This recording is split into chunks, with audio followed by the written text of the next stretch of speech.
Public ఎట్టురు ముందుగా అందరికీ జన్నార్తులు. ఇవాళ తెలంగాణలో ముచ్చట్లేందో పాలు చూసొద్దాం బారి.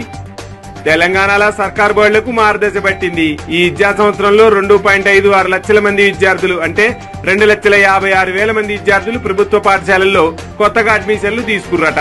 అందులో 1,08,000 మంది ప్రైవేట్ స్కూళ్ల నుంచే వచ్చిర్రట. రేవంత్ సర్కార్ వచ్చినాక కొత్త భవనాల నిర్మాణము, సన్న బియ్యంతో మధ్యాహ్న భోజనము, మెనూలో మార్పులు, స్కూల్లో చేరిన రోజే యూనిఫాము, బుక్స్, షూస్ ఇస్తాంది. బాడిబాట కార్యక్రమంతో ప్రజల్లో ప్రభుత్వ పాఠశాలలపై నమ్మకం పెరిగింది. ఇక పేదల సొంతింటి కళ నెరవేర్చుతుంది రేవంత్ రెడ్డి సర్కారు. ఈ 18 నెలల్లో 3 లక్షల ఇందిరమ్మ ఇళ్లను మంజూరు చేసిర్రట. 2,37,000 మందికి మంజూరు పత్రాలను కూడా అందజేసిర్రట. అందులో 1,03,000 ఇళ్లకి గ్రౌండింగ్ కూడా పూర్తయిందట. ఇక ప్రతి ఇంటికి 40 టన్నుల ఇసుకను ఉచితంగా ఇస్తుంది సర్కారు. ధాన్యం కొనుగోలులో ఐకేపీ వాటాను 8 నుంచి ఏకంగా 40% పెంచింది రేవంత్ అన్న సర్కారు. దీంతో ఐకేపీ సెంటర్లు కూడా రికార్డు స్థాయిలో ధాన్యం కొన్నాయి.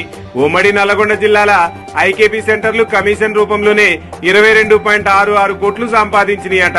అంటే 22,66,00,000 సంపాదించినాయట. మహిళలను కోటీశ్వర్లను చేస్తా అనే మాట నిలుపుకుంటుంది రేవంత్ రెడ్డి సర్కారు. తెలంగాణ ప్రభుత్వం 9 రోజుల్లో 9,000 కోట్ల రూపాయలను రైతు భరోసా కోసం రిలీజ్ చేస్తే చెప్పింది కదా. అందులో భాగంగానే ఇప్పటికే 69 లక్షల మందికి 8,744 కోట్లు రిలీజ్ చేసిందట. మంగళవారం 15 ఎకరాలకు పైబడున్న రైతులకు, హైదరాబాద్ చుట్టుపక్కలున్న రైతులకు కూడా రిలీజ్ చేస్తుందట రేవంత్ అన్న ప్రభుత్వం. నూతన క్రీడా విధానంలో భాగంగా ఒలింపిక్స్ లో స్వర్ణం సాధించిన వారికి 6 కోట్ల నజరానా ప్రకటించిండు రేవంత్ అన్న. గట్లనే రజతానికి 4 కోట్లు, కాంస్య పథకం తెస్తే 2.5 కోట్లు ప్రకటించిర్రు.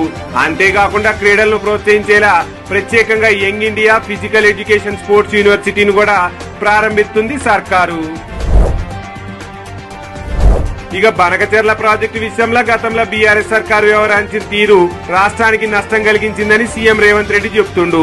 మాజీ సీఎం కేసీఆర్, మాజీ మంత్రి హరీష్ రావు అసెంబ్లీకి వస్తే తమ ఆధారాలతో సహా నిరూపిస్తామని సవాల్ విసిరిండు. మరి పెద్ద దొరేమో అసెంబ్లీకి రాడా. ఇక రేవంత్ అన్న సవాల్ ఇసిరినా కొత్తడా.